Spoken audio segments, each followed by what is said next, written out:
So, Katrina, tell me what you mean by formative and summative assessment. Is not assessment just assessment? Why is there such emphasis on formative assessment? Charlie, you probably do both formative and summative assessment automatically without even realizing. But there is a difference, and it is important that you understand the difference when planning your programming and assessment. I have heard about assessment for learning. But how is it different? I am confused by all of this department jargon. It is doing my head in, Katrina. You are funny. Assessment for learning is the same thing as formative assessment. See, I told you that you know what it is. But I think it is really important that we all have the same understandings, or meta-language, if you like. So we can have ongoing professional dialogue about learning, where we are all on the same page. We all need to understand what it will look like in our classrooms. Yes, I agree. But you still have not explained what formative assessment actually is. Formative assessment is about judging where our students are at during their learning. It is the process of providing ungraded practice and giving descriptive feedback to students. It helps us, as teachers, to decide where students are in their learning, where they need to go, and how best to get there. So it is kind of like taking a look inside student brains to see what is going on, and then adjusting our instruction to help students get to where we need them to be. Makes sense. Yeah, exactly.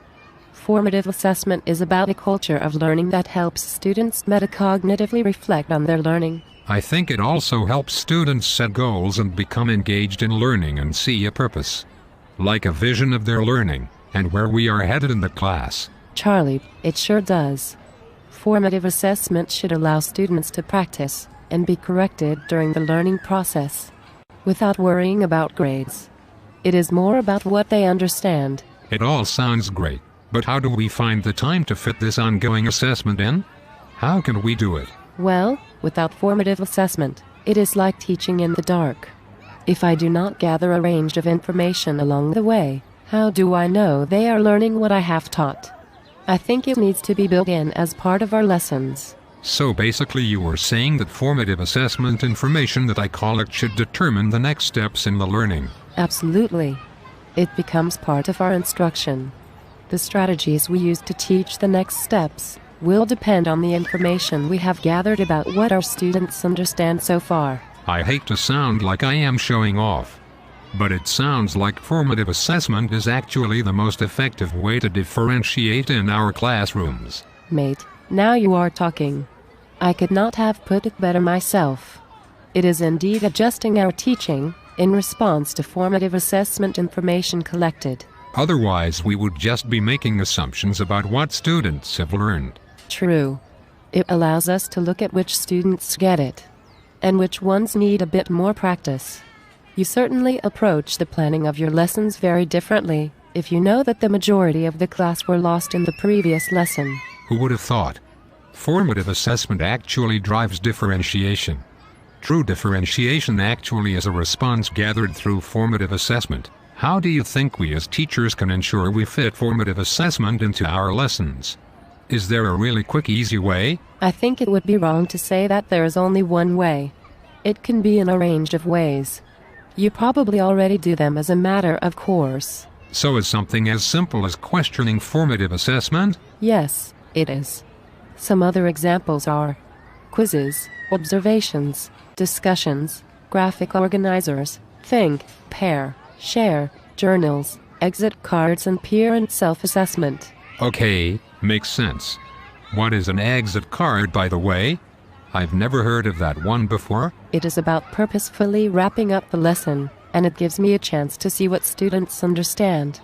And it helps them consolidate what they know.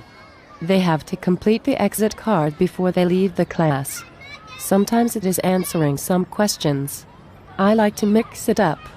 Sometimes I get them to draw a concept map, draw a diagram of how the keywords fit together, or 3,2, 1 where they write 3 things they have learned, 2 things which are a bit fuzzy, and 1 example of how it might be applied to real life. It can vary each lesson. I am going to steal that idea. Simple but effective. I could mark these really quickly to inform the planning for the next lesson. When you think of assessment, the time marking can be so overwhelming. This sounds manageable. So, the only thing left to answer your original question is about summative assessment. What is the difference, you asked? I think I can already answer that one. A summative assessment is more than likely to be done after there has been a chance to practice skills and understanding.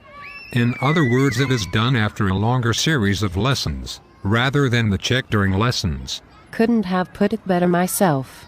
And a summative assessment normally has a grade.